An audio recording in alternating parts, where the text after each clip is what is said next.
Hey everybody, welcome back to the Tribe of Nerds. Lindsey and I are back. This week we're here with Danielle DiLorenzo Nath from Survivor Panama and Heroes versus Villains. Danielle, welcome to the Tribe of Nerds again. Hi, thank you so much for having me again. I'm so happy to be back. Yeah, Thank you, we're thank you. excited to have you here for Survivor 49, episode 9. Wow, this season is it's gone by fast. Yeah, it's moving. And now it's really starting to move. Like this is where it starts to get really good and you start to see the players really starting to play this insane game. I'm like, wow. Exactly. Like people Exactly. are like coming out of the woodworks. I'm like, wow, Sophie. Like I just, you didn't really see a lot of her. And now I'm like, wow, she's like strong or she's crushing it in the challenges. And she's really got like this strategic game going on with her now. And so it's just fun to like, in Rizzo, like it's just so fun to like watch people evolve like as the game starts to get like really in the nitty gritty of it. So yeah, I've been enjoying the season, and the last few episodes in particular. I think it's really starting to get good. What do Yeah. you guys think? I mean, Yeah. last Lindsey, you want to share your thoughts? Yeah, I personally love the merge more than the pre-merge, especially once we have one or two jury members. So 9 and on is really my favorite part of Survivor. So excited that we are now there because the game gets a little crazy. People that we didn't get as much from pre-merge and now getting their shining star moment. I'm here for it. Totally, yeah, it's so fun to watch. It really is. It's so interesting and intriguing to like watch what people start to do and like their skills, their tool, all the tools that they have in their toolbox really start to show. And the lines really get drawn to see like who's really trusting who and who's aligned with who. And because like with the editing and stuff, it's hard to see pre-merge. So now it's, you can really see who's going with who. So it makes it more fun. Yeah, I agree. I definitely think the pre-merge was slow, and now like the past 3 episodes have all been pretty good. I mean, I think it definitely was like telegraphed from the beginning of the episode what was gonna happen. That Alex was gonna get flipped on and everything, as we'll get to later. But I mean that it was still a good episode. So I was happy with the outcome for sure. Yeah. Um, let's get into the episode itself from the top. So the other half of the tribe comes back from tribal council. They just took out MC, and the other half of the tribe is completely shocked. So much so that they really aren't hiding it. And Sophie S, Yellow Sophie, is like turned off by like everybody else, basically being shocked that she's still in the game. So Yeah. Yeah, that was really funny to watch. yeah. They just wore all of their expressions on their faces, and to watch Sophie see that in real time was it was fun for a viewer, but I felt really bad for Sophie as a player. I'm like, that's got to be a really like crappy feeling to just know that like everybody really just wanted you gone on that vote, and now you're still here, and now you have to work with all these people, and now you have to scramble because clearly you cannot trust any of these people. And that's exactly what she did. She aligned with Rizzo and Savannah and Soph. So I thought, as she should, because clearly she's in a bit of a pickle at the moment. And but yeah, I mean, it's interesting how they do that now with the reward challenges. I thought that was really like 5 people. They do the schoolyard pick, and then whoever wins, the whole team wins the reward challenge, which was really interesting, especially at the merge when everyone has to come back to the same island after. And then they took Savannah and they brought her to the tribal. But I don't want to jump ahead. But yeah, I felt really bad for Sophie in that moment. What about you guys? Yeah, I felt bad as well. I don't know if you had any experiences with that in your seasons, Danielle, of like coming back to camp from tribals and have it being like super awkward. I mean, I'm sure you probably did, right? Yeah, but not like on that level. Like I feel like everybody was more like there was more finesse with it. Like it just, I mean, I came back from like Exile Island my first time, and but you know what the difference is? Like I had such solid alliances, and that's something that like I really notice in like the new era. Like back in the old school times when I played, like you stuck with, you had an alliance and you stuck with that alliance, and you didn't really like try to strategize and connect with everybody else as they do now. It's so interesting to watch because I'm like, it's awesome because I mean, I wish I did that more back then, but like maybe not, because that would have cost me my game, because you know, you stick with your alliance, and if you see your alliance going off and trying to talk to other people in other alliances, then they would automatically get skeptical and they would think that you're like trying to pull something, and then they would lose trust in you, and then that could potentially be, you know, your downfall for your game, and they would vote you out. So you were terrified to like go run around, especially in front of other people. But in this day and age, it's like wild to just watch how they all just go and talk to each other in front of each other, and like, and everybody's okay with it, you know, nobody gets paranoid. And maybe that's just the editing, but like, it just seems like it's okay to do that. Yeah, I don't know. It's just, it's wild for me to watch it. Cause when I, you know, there was times when I came back from tribal, but I had such solid alliances that I never felt like I was like, just because I was gone, like, you know, that I would, my game was going to be any different because of that. You know, there's always like insecurities with it, but because the alliances I had were so solid, I didn't really feel that way, especially like on the level that Sophie felt. But they also didn't do the five, you know, the five people, like they also didn't switch the tribes like they do now. You know, there's so many different aspects of it that change all the dynamics of it. But yeah. Yeah, Danielle, do you think that like with people coming back and they see that Sophie's still there and that someone else was voted out, do you think it's a sleep deprivation? Like they were in the middle of sleeping, they hadn't eaten quite a few days. Do you think that's what maybe made their reaction so raw as opposed to masking it a bit? I mean, yes and no. Like I just feel like they forgot, like that was like a real human moment, you know, like they forgot they were playing the game of survive. I mean, I guess, I don't know. I just feel like they forgot,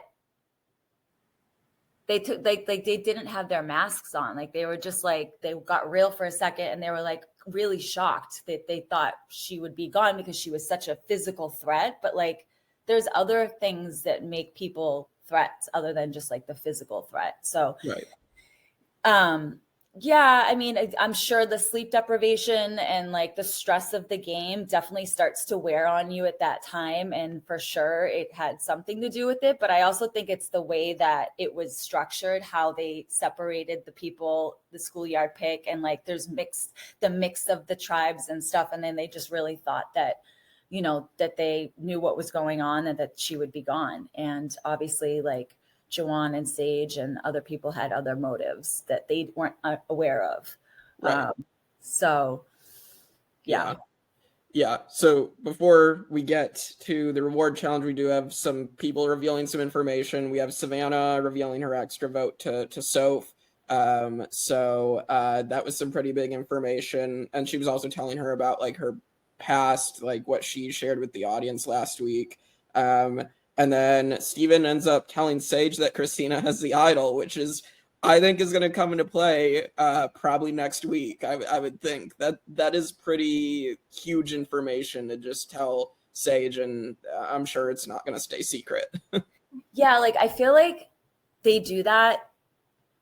It's, you know, it's easy for a viewer to be like, why would they do that? Like, why did she do that? But like when you're out there on the islands and you're struggling and like, you just like, you need a sense of like home, you know, like safe. You want to feel safe. You want to feel secure in the people that you're trusting with. You're getting down to the end. It's getting close to the end of the game.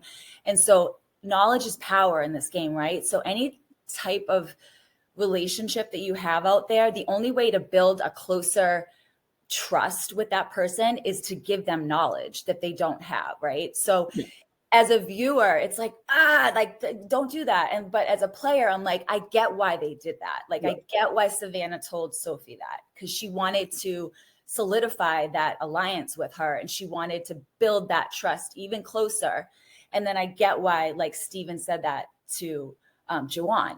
Is it right? Am I saying that right? You said it to Sage, I think. Sage, sorry. So Steven told Sage that about the idol, about Christina's idol. Yeah. Yeah. And so, yeah, again, that's the same thing. It's like Steven is kind of he's kind of like on the outs a little bit. Like I know he's in with Jawan and Sage, but I think again, he's trying to solidify the alliance and secure his spot with them. And so that's why they do that. And so, but I think it's smart. I do. And though, but we won't know what's going to actually happen until the next couple of episodes and how it all falls out. But in the moment, like I get why they do that. Yeah, it's a sense of security. Yeah, I think Steven now, like, I think because he has the bottoms up with Sage and Jawan, I think he's going to be fine for a couple of episodes until push comes to shove. But, I mean, I guess I was just going to say, like, maybe push comes to shove will come sooner than we think. But yeah, I mean, I think him and Jawan's relationship is really, is good. Like, I think they have a solid relationship and I'm actually liking their dynamic. Like I like watching the two of them together. Jawan's actually really made me, like I'm just like really impressed by him. I think he's very methodical and like, his moves and his strategy. And I think he's like finessing through the game very well. And I think he's just very intriguing to watch at the moment. And I like him.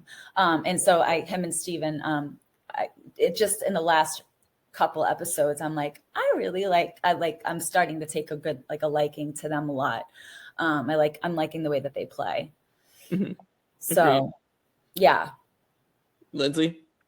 I agree. I like Steven and Jawan a lot too, especially this is what I really like about the merge is we didn't see much of them a couple episodes ago and now we're really watching them shine. You don't even like really know like moves that they've made or anything like that or like how their mind is thinking, but like now it's like so apparent, like wow, they're really playing, like Jawan especially, like he's impressed me. Mm-hmm. Mm-hmm. I agree. I definitely think that Sage and Jawan have been super dynamic with their gameplay. All right, so let's get to the reward challenge that we've been talking about. So they have to roll the cube, knock the rings off, and land them on the pole. And so this is where they have the schoolyard pick. Did you guys both see that they revealed that in a secret scene like today? I think it was. They revealed the schoolyard pick as a secret scene. No. So, yeah. No, I didn't see that. Yeah, I watched that this morning. I think that's interesting because like we never usually get to see you guys do the schoolyard picks. I think in your first season, Danielle, you had the one when you did the swap. Like we saw that, but then like usually for like reward challenges, we don't see that stuff. So yeah, that's true. I know I haven't. That's right. They don't really do that very often. Yeah. But they've been doing it a lot in this. I mean, they've been doing it. They did it a couple of times in this season already. Yeah. Yeah, that challenge, that was a new challenge too, right? Yeah. There's a lot of new challenges in this season. Yeah, I was pretty happy to see a new challenge finally. Yeah, me too. I'm like, after a while, it's like, this one again? Yeah, it's, that one looked not easy, especially like when them first like trying to throw the sandbag up and hit it down. That looked like it wasn't easy. Yeah, I would have missed that every single time. That would have taken, I don't know. I would have like, and then even like the angle of like having to throw the ring. It's like, was watching different techniques with it. I'm like, I guess you would throw it like this, or maybe you would try to throw it up. I don't know. Yeah, that one looked tough. Yeah. Lindsey, how would you have done this challenge? I'm not even sure. I'm still thinking about how heavy the first crate was. Like how even getting as a team would be. Oh my gosh, I know those crates are hard. And like remember in Heroes vs Villains where we had one of the challenges where it's like a big wooden box and we had to like push it like, and that was so heavy. I was dying after that. Like throughout that challenge, that was so challenging. And I was like, watching them and I'm like having flashbacks of what I went through in that moment. And I'm like, they've had a lot of tough challenges. Yeah. You know, I feel like more so than other seasons where they just kind of sprinkle in one or two. But this one, I feel like the last 3 episodes have been some really tough challenges. Yeah, I appreciate that they're doing things that they don't usually do. Like I feel like the new era, they've been kind of scared to like go back to like the more physical challenges, and this is nice to see them finally going back to it again. Yeah, it is. Then the blue team wins the reward. So this is where we get the interesting dynamic of Christina tries to give her reward to Jawan, and they have to talk him into accepting the reward.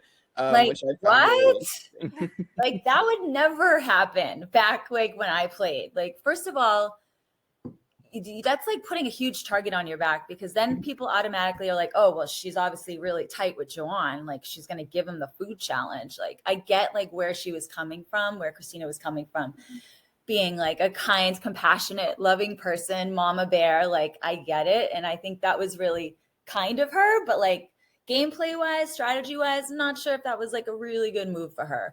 But also she's got like, I don't think she's like a giant threat where that's going to like throw her game by any means.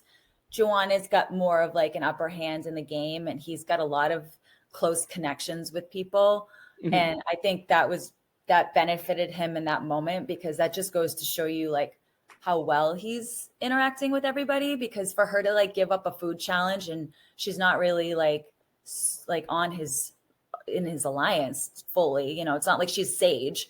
And she's offering him her food challenges is kind of a big deal. Yeah. It reminds me of back like in Panama, like you guys had when you guys won reward and you had Shane Powers being super pissed off because you wouldn't give him the my God, he would get so mad. He was so mad. I know. I'm like, that was like back then, like that was normal. Like that's the reaction like people would get. They'd get so upset, even like, you know, food challenges or you know, any of the rewards like that you would go on and you left somebody out, people would get so upset and they would show it and talk about it. But like, they don't do that now. You know, everybody's so like kumbaya. Yeah. Lindsey, what would you have done? Would you have tried to convince Jawan to take the reward, or what would you have done in this situation? I'm going to be real honest. If I was Jawan, I would have taken the reward. If I was Christina, I also would have taken the reward. I would have had chicken for $1 million. I want protein. Yeah, I mean, fried chicken and cheesecake, like you'd passing that up? Crazy. You're just so hungry, like at that point, you know? It was just wild to watch that. I was like, I cannot believe she's doing that. But kudos to her, because that just shows, you know, that's a good human moment, and like, you know, not outside of the game. Like she's obviously a sweet, kind, loving person. Mm-hmm. And for a game for $1 million, she's, you know, she's not able to mask that. So yeah. This is also where we get Jawan's backstory as well. So it is interesting when they throw like these backstories in. Like we're finally getting Jawan's like 9 episodes into this. Like I find that interesting too. I know. Yeah, it's funny. They choose like who they want to share the people's backstory with on like depending on the episode. I think they wait till they like start to really play before they you know, start to give like a backstory on them. And plus, like I thought the backstory on Savannah is very interesting. Yeah.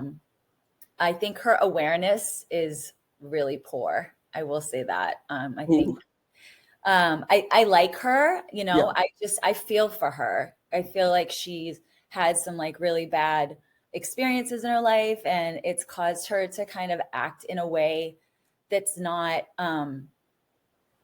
like people aren't able to like connect with her. Like they keep calling her the mean girl. And I'm like, I can see that because she comes off, and I think it's just because of what she went through, but she has kind of an arrogance about her in a way. And like, she kind of like flaunts, like when she wins something, or like, I don't know, like she doesn't have, she's not going about it, I don't think, in a very smart way. But I think she's really strong, and I think she's playing a great game.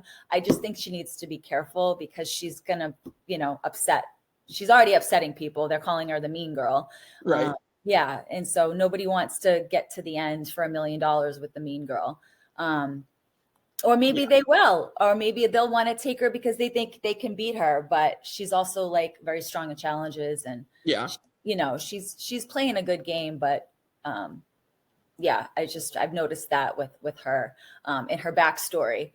I was like, it's interesting, like when people have a story like that, and she brought it up to connect with Sophie, Yeah. you know, to solidify her alliance with her, and they connected with that, and I get that, like that's connecting on a human level. And when you're out there in those circumstances, it's like that's all you need. Like you need to find that within somebody, whether it's one person or two people. You know, and then if you don't have that, like you're really lost. And Right.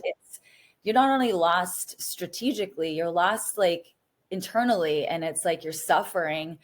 You're out here, you're suffering because of what you're going through, but like to not have any sort of like trust in, you know, like solidified alliances to feel safe is scary and lonely and isolating, you know? So, yeah, I mean, but you know, those things that happen to people along the way in their life, like it either in a game for $1 million, it can either help them or hurt them. And I think in this case, it's not helping her. Yeah, I think it's just putting a bigger target on her back. I have seen people make comparisons between Savannah and Parvati. I don't know what you think about that, Danielle.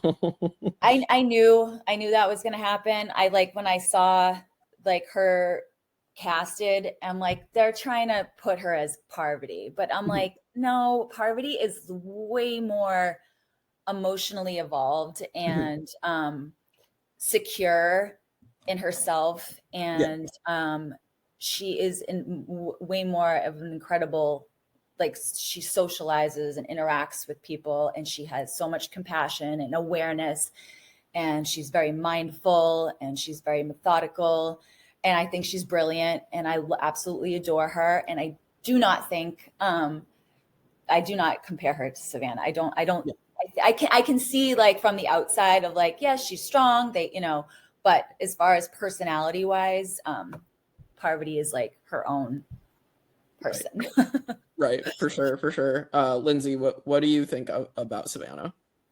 Yeah, I think it's interesting that she's playing with Sophie and Rizo or RizzGod, whatever you want to call them, and we're not hearing the mean girl or negative things about either of them. We're just hearing it about her. So something that she's doing on the island, other people are picking up on it, and it's just not being perceived very well. I mean, even like if you think about it, like when she drove up in the boat, you know, her like, you know, queen, like, you know what I mean? And then she's, I'm here to cause chaos. So it's like, okay, like I know she's having fun with it, but like you gotta be aware of like how you're making other people feel and how you're coming off to other people. That's part of the game too. Yeah. And I just think like she's lacking that. And even in the tribal council, when she's wearing the bracelet, like her comments are just not like comments that you should be making when you're trying to like, especially when you're on the outs and you're trying to like bring people in and like gain people's trust and get people to like you. It's just like, what are you doing? Like on tribal council last night, I'm like, when she had the bracelet on, I forget what she said, but she just said something. And I was like, oh girl, you are digging yourself a hole. Yeah, it is interesting how they're choosing to portray her. Like I was kind of expecting more positive for her, and I feel like we're not getting extremely positive. Like I feel like RizzGod is getting a more positive edit than Savannah is. I know. And I feel bad because I know like that what she went through sounds terrible. But maybe this will be like a learning experience for her, and she can see herself in a different light, and she can see what other people see. And maybe that's why people are calling her mean girl. Maybe she is treating people, you know, not respectfully on the island, or just not making them feel seen and heard and like, you know, worthy. Right. So Yeah. well, it'll be interesting to see what happens, like, you know, and kudos to her for stepping up. Like I was thinking about this too when I was watching her and Sophie in the challenges. Like I never had to like win a challenge like that. Like maybe like on like the first season, when I was me, Terry, and Aris, like, but I had that tight I always had tight alliances with people where I was safe, and I always had the numbers. I never really had to like, I wasn't on the outs on either time that I played. My name never got written down. Like it's like such a different dynamic to like play when you know you have to win that challenge. Otherwise, you know, you're out. You're going to get voted out, you know, and like that's so much pressure. And like I'm sure I would rise to the top and I would kill it, but like just watching someone be able to do that and that much stress is really empowering. It's really cool. Like I think Savannah's like that. I have a lot of respect for her in those moments when she's like fighting, and Sophie too, like God bless her. She's like giving her all. It's really cool to watch.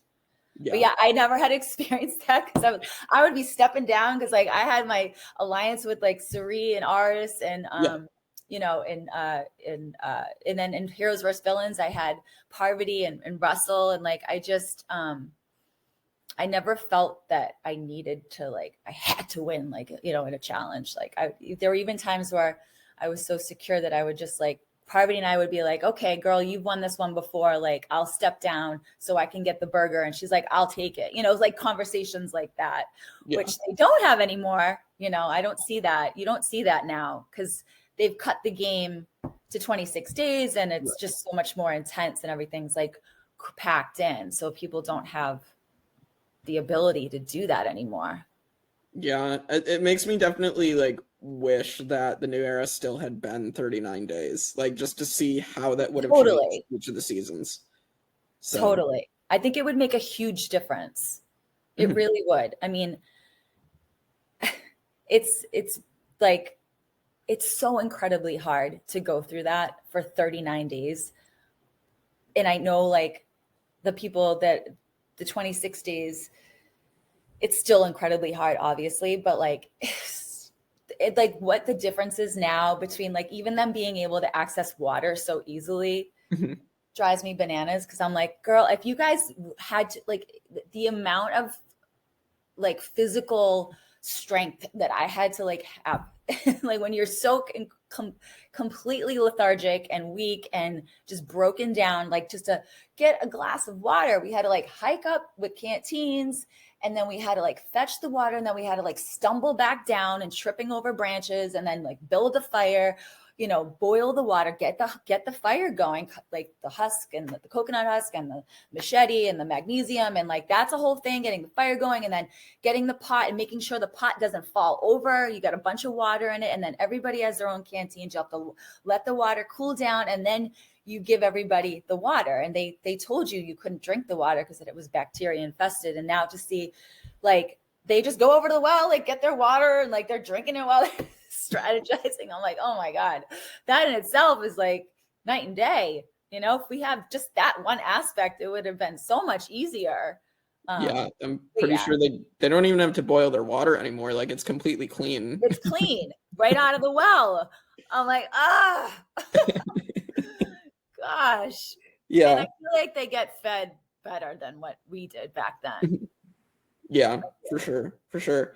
So then back at camp, between the reward and immunity challenge, this is where Rizo steps up his game even more. So this is where he's spreading information about Alex to get Alex voted off later in the episode. I mean, this is just crazy that Rizo is just able to find like the right things to say to like Sage and Javon. I'm like, you know what? That just shows like how good of a player he is, like how socially, how important the social aspect of this game is, because it shows like how he can interact with people and how he can build trust and like not come off as like dictating and like, because like a lot of times people will try to do that and they're like, oh, he's playing too hard or she's playing too hard, let's get them voted off, and they get voted off right away. But he was able to do it in a manner where everybody listened to what he said.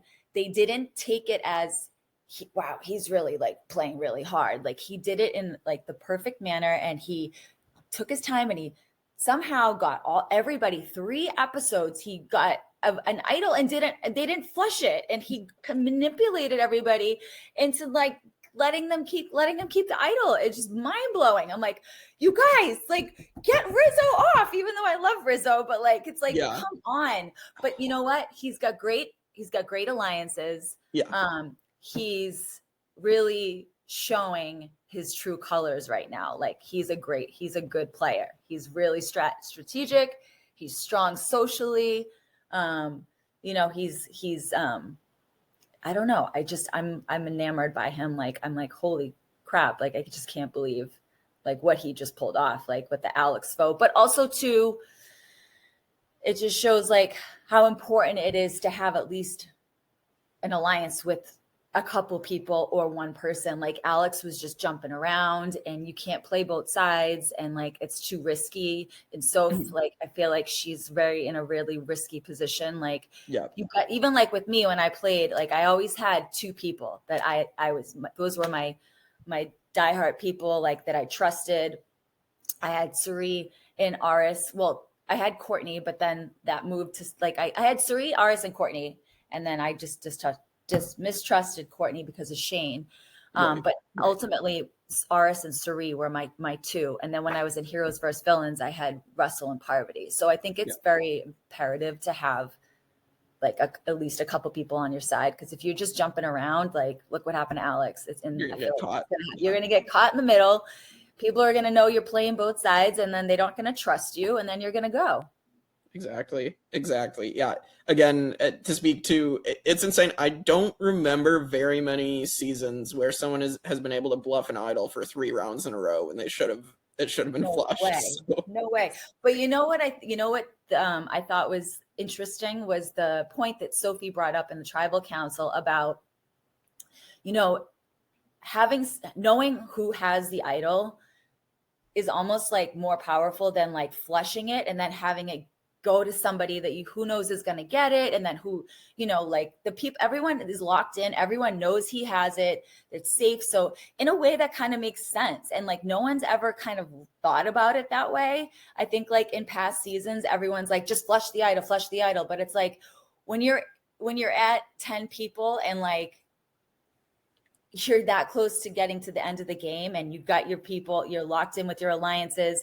It's like, you don't want you don't know who's going to get it if it gets flushed and somebody else finds it. And then that just flips the game, you know, on its head all over again. And like, that's a whole nother like level of stress that you have to deal with. So maybe it makes sense for them in that they're obviously all like confident with the fact that like they know he has it.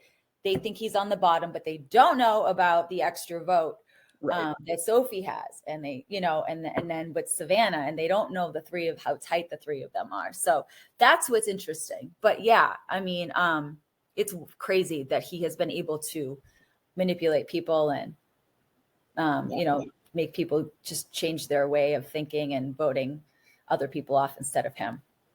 For sure. Lindsey, your thoughts on this situation, on what Rizzo's been able to do?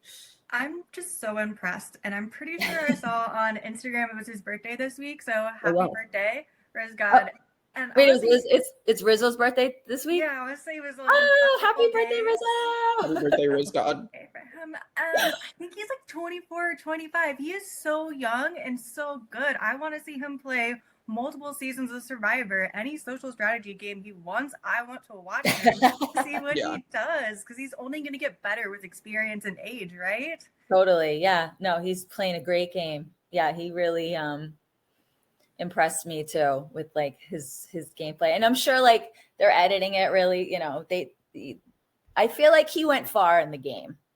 That's just kind of like the vibe that I'm getting from like the edit that they're doing with him. I think that he got far in the game. And hey, you know what? Maybe he's one of the people that got invited back for season 50. Yeah. So, you know. Yeah, absolutely. So then we get the immunity challenge, and this is classic endurance on Survivor. You just hold a disc up with your feet, and the last man and last woman win. So that's the twist. We've seen that before. But I kind of like that. It makes it more interesting to be like, okay, one from each gender is going to win the challenge. And I was thinking, like, I wonder why they did that with that particular one. Maybe when they tested it, like it was like male dominant or female dominant, you know, like probably female. And so they wanted to make it fair to have 1 and 1. That's what I was thinking. Because I was like, why do they do that on certain challenges? And it seems like it's the same type of challenge that they do it on. The endurance. Yeah. The endurance ones. Yeah. Yeah. Yeah. So other highlights from this challenge. I noticed the editing at one point. They were cycling between the people really fast. I thought that was fun.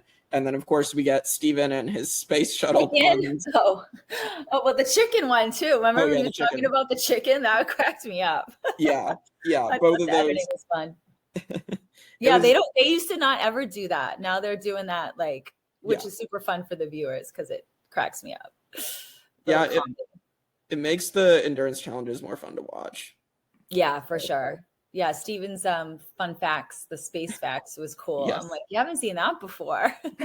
No. I'm like, I don't know what he's talking about, but to distract your mind in that moment. And for him, that's distracting to talk like that during an endurance challenge like that. You want to be focused, you want to be totally locked in and not thinking about other things. And here he is spitting off all these facts about space, and I'm like, gosh, isn't that distracting? I would have thought that would have been distracting for him if somebody was like, keep going. Yeah, it's great for the other people in the challenge, but not for the person that's coming up with it. But he seemed to do great. He was strong, and great for Savannah. She pulled through again. Yeah, good for both of them. I also thought it was funny. What was it? Sophie or Christina drop out, and then Jeff's like, Steven, we have the challenge to get back to now. I was like, I know. That was funny. I know, and I thought it was funny that Savannah was like, I'm not going to drop out, Sophie. I'm going to stay up here. I'm good. I was like, yeah. Talking trash. Yeah, this might be the pair that we just see in a lot of these challenges, is Sophie S and Savannah. Yeah. So they're both really good. Yeah. So yeah, Savannah and Steven win, and so then basically the targets get boiled down to Rizo, Sophie B, and Alex, and Juwan and Sage are the swings. As we said, Rizo bluffs his idol for the third week in a row, and the majority of the tribe blindsides Alex in a 6-2-1 vote. Again, this is just insane that not only did he bluff his idol, but he got the 3 other people to be willing to flip and make it 6-2-1. That's insane. I know, it was wild. But again, I feel like people are like, yeah, we want to know, they think he's on the bottom because they don't know about that extra steal a vote, right? They don't know that Sophie has that. So they're just thinking it's just him and Savannah, and they're on the bottom. So they're like, whatever, we'll keep him around for another time. But they have no idea what's going on behind the scenes, how much he's, strategizing, and how great he is with interacting with other, alliances and other tribe members. And he's just able to talk to people and get people to listen to him without them feeling threatened, which is huge. Right. Absolutely. Lindsey, any thoughts on Alex getting voted out here? I love a Survivor trio. So this being set up with the RizzGod and Sophie, or Soph, I guess, and Savannah is really fun. And I just want to take a moment because MC on the jury was stunning. Did you guys see her? Oh my gosh, she was beautiful. I was like, woo, girl. Yeah, she looks great. She looks so great. Poor MC. Yeah, I would have liked to see MC go a bit farther. I would have liked to see her going head to head in some of these challenges, because I think some of the challenges she would have done really well in. Oh yeah, she was a powerhouse. I really was enjoying watching her. I think the only thing that kind of bit her in the butt was that she was having a hard time trusting people, and and then that pretty much backfired on her. But it's when you're out there, you got to find at least a couple people, and you got to like with Juwan and stuff. She should have just trusted in Juwan in that moment, because she wouldn't have got voted off if she had just trusted in him.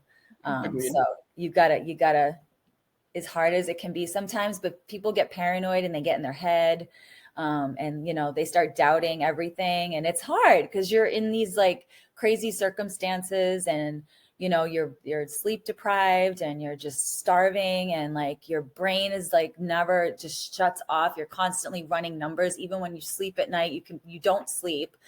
And so it's really insanely hard.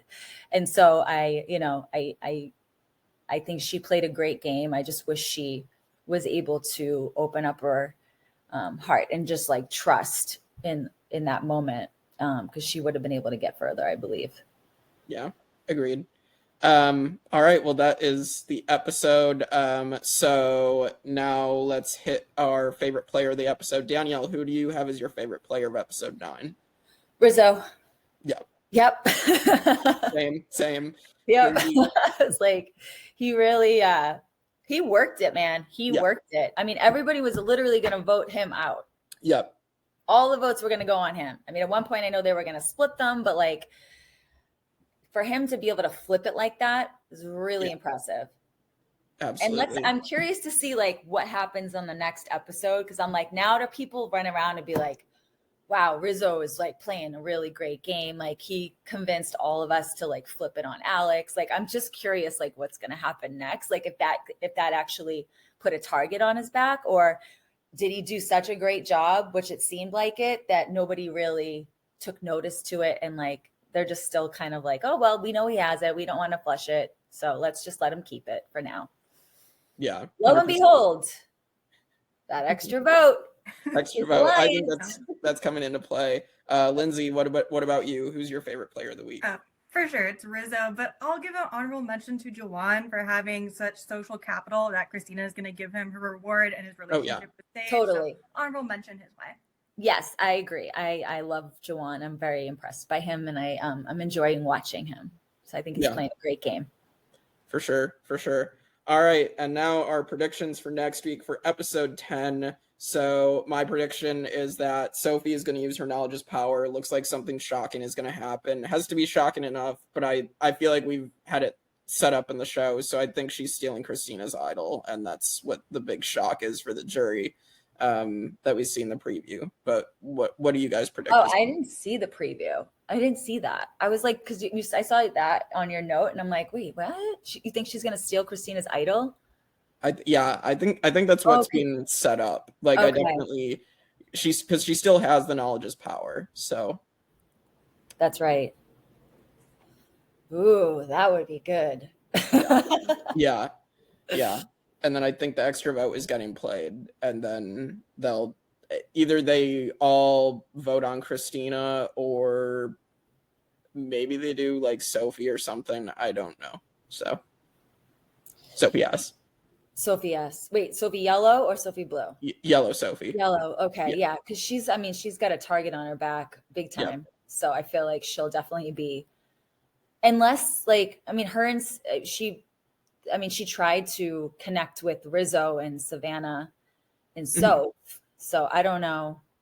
Maybe not then. Yeah. I don't know. If they pull her in, like, it seems like they were going, like they connected pretty well. Yeah. Then maybe they would save her. Yeah. So maybe they do Christina. I'm trying to think of like who, I guess unless they do Steven, because then they might be like Sage and Jawan are tight with Steven. So if we get rid of Steven, then that's probably what they would. That's what I think. I think they're gonna probably go after Steven to break him up with Jawan, and that would be a good move. Yeah, that would be a good move. Yeah, I think that's what we should do. Yeah, Lindsey, any predictions? I'm hoping they take a swing at Steven or a big player instead of Christina, because I agree. I think her idol is being stolen. But 8's a good place to do that, to take a swing at anybody. You go into 7, you have your 3, and then like Danielle, you said they have Sophie yellow with them kind of too. Like that, it's time to take a swing next week. Yep, for sure. Yep.